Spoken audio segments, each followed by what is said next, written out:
नमस्कार, सभी का मेरे YouTube चैनल पर स्वागत है।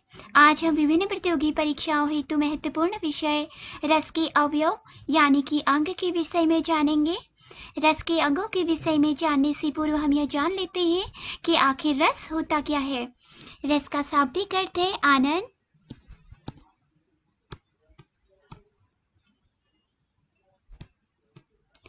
काव्य को पढ़ने या सुनने से जिस आनंद की अनुभूति होती है उसे रस कहा जाता है। पाठक या श्रोता के हृदय में स्थित स्थायी भाव ही विभाव आदि से संयुक्त होकर रस रूप में परिणत हो जाता है। रस को काव्य की आत्मा प्राण तत्व माना जाता है।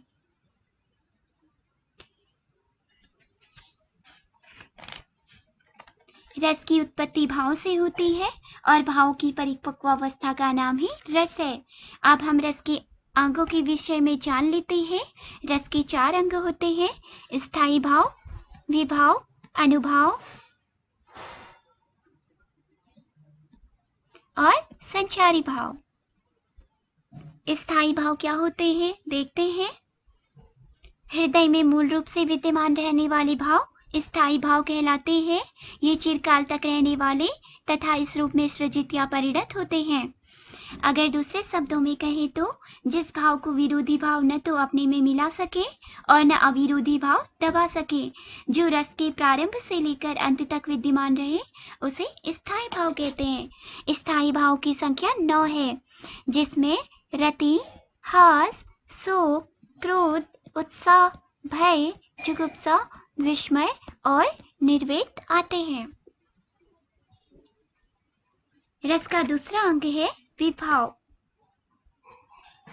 जो व्यक्ति, वस्तु या परिस्थितियां स्थायी भाव को उद्दीप्त या जागृत करती हैं, उन्हें विभाव कहते हैं। विभाव को रस का कारण कहा गया है। इसके द्वारा जो रति आदि स्थायी भाव होते हैं, उनकी उत्पत्ति होती है या ये उनके उद्बोधक होते हैं। विभाव 2 प्रकार का होता है: आलंबन विभाव और उद्दीपन विभाव। आलंबन विभाव के विषय में पढ़ते हैं।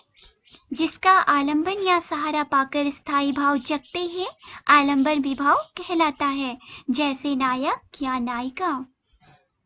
भाव का विषय आलंबन कहा जाता है। आलंबन विभाव के 2 पक्ष होते हैं: आश्रयालंबन व विषयालंबन।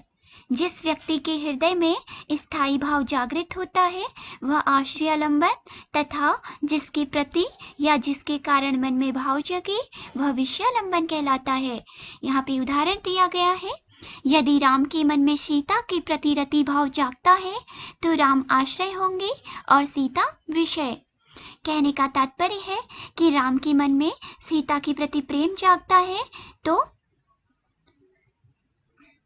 उनके मन में स्थायी भाव जागृत हो रहा है, इसलिए वह आश्रयालंबन के अंतर्गत आएंगे।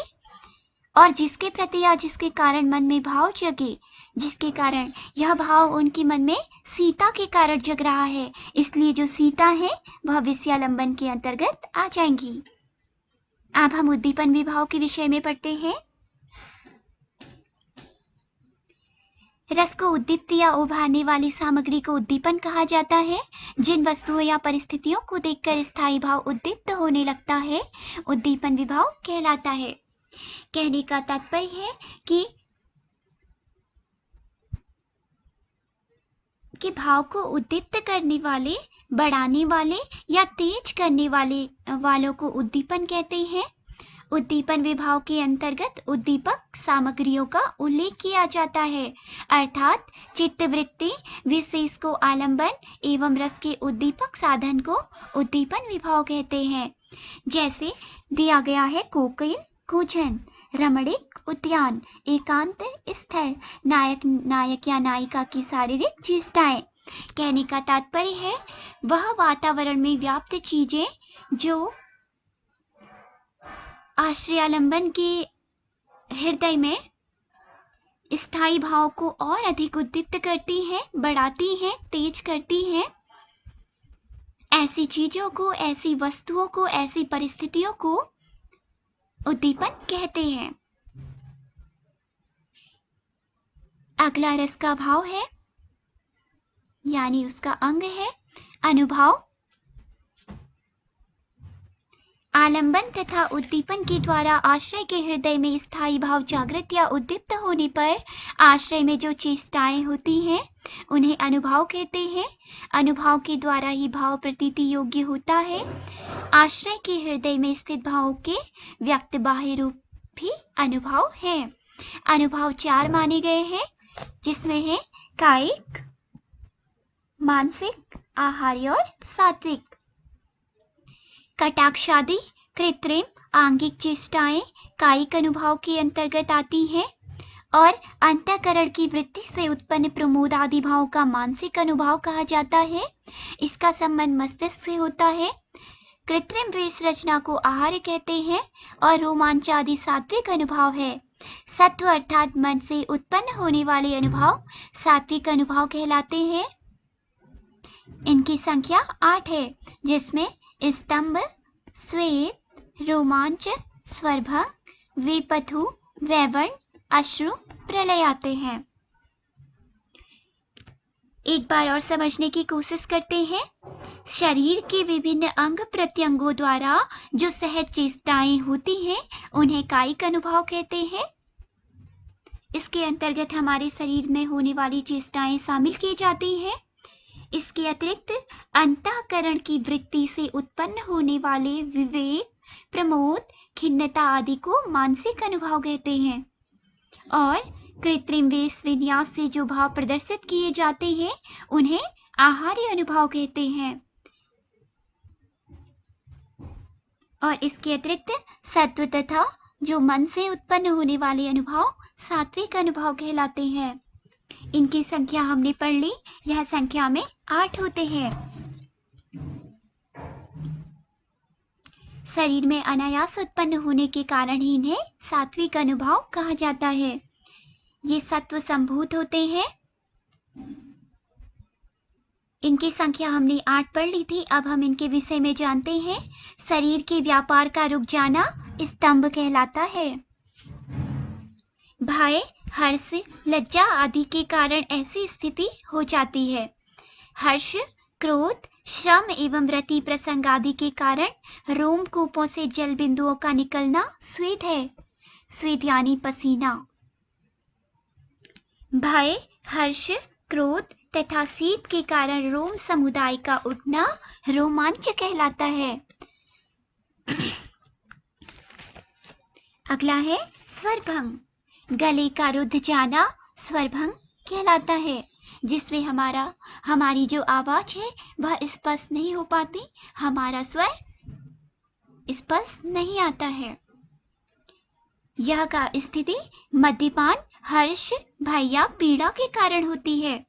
अगला है विपथु। हर्ष, भय, क्रोध, भ्रम आदि के कारण शरीर का घरघराना कंप है, इसको विपथु भी कहा जाता है। विषाद, मद, क्रोध, भय आदि के कारण शरीर के रंग बदल जाने को वैवर्ण्य कहते हैं। रंग बदलना वैवर्ण्य कहलाता है। शोक, भय, हर्ष, दुख आदि के कारण नेत्र से जल का निकलना अश्रु है। इसके अतिरिक्त सुख या दुख के कारण चेष्टा रहित होने को प्रलय कहा जाता है। कहने का तात्पर्य है, जब कोई भी सुख आता है, कोई भी दुख आता है, हम चेष्टा रहित हो जाते, अर्थात हम कुछ कर नहीं पाते, उस स्थिति को प्रलय कहते हैं। अंतिम रस का अंग है संचारी, जिसे व्यभिचारी भाव भी कहा जाता है। संचारी भाव मन की अस्थिर वृत्तियों को कहते हैं। इसका दूसरा नाम व्यभिचारी भी है। व्यभिचारी शब्द वि प्लस अभि प्लस चर उपसर्ग एवं धातु के योग से बनता है। वि का अर्थ है विविधता, अभि आभिमुख्य एवं चर संचरण का बोधक है। विभिन्न रूपों में रस के अनुकूल संचरण करने के कारण इन्हें संचारी कहा जाता है। आश्रय के चित्त में उत्पन्न होने वाले अस्थिर मनोविकारों को संचारी भाव कहते हैं। इसके द्वारा स्थायी भाव और तीव्र हो जाता है।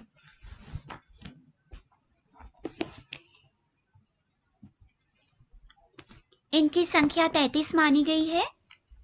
संचारी भाव 33 होते हैं, जिसमें निर्वेद, ग्लानि, शंका, असूया, मद, श्रम, आलस्य, दैन्य, चिंता, स्मृति, धृति, लज्जा, जिसे व्रीड़ा भी कहते हैं, चपलता, हर्ष, आवेग, जड़ता, गर्व, विषाद, आत्सुक्य, निद्रा, अपस्मार, मोह, व्याधि, उन्माद, मरण, त्रास, वितर्क, उन्मग्न, उग्रता, शुप्ति, विबोध, अमर्ष और अभिथा।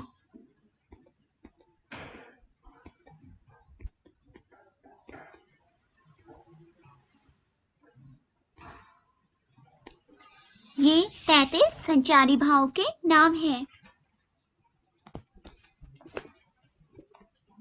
इसके अतिरिक्त हम कुछ अन्य बिंदु पढ़ लेते हैं कि श्रृंगार रस को रसराज रसपति कहा जाता है।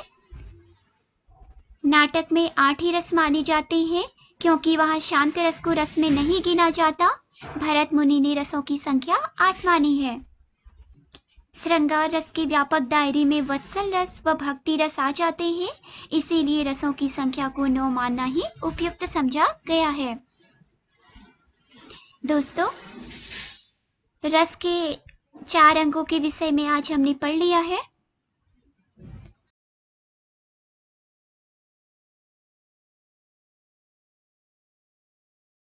कीजिए, लाइक कीजिए और शेयर कीजिए।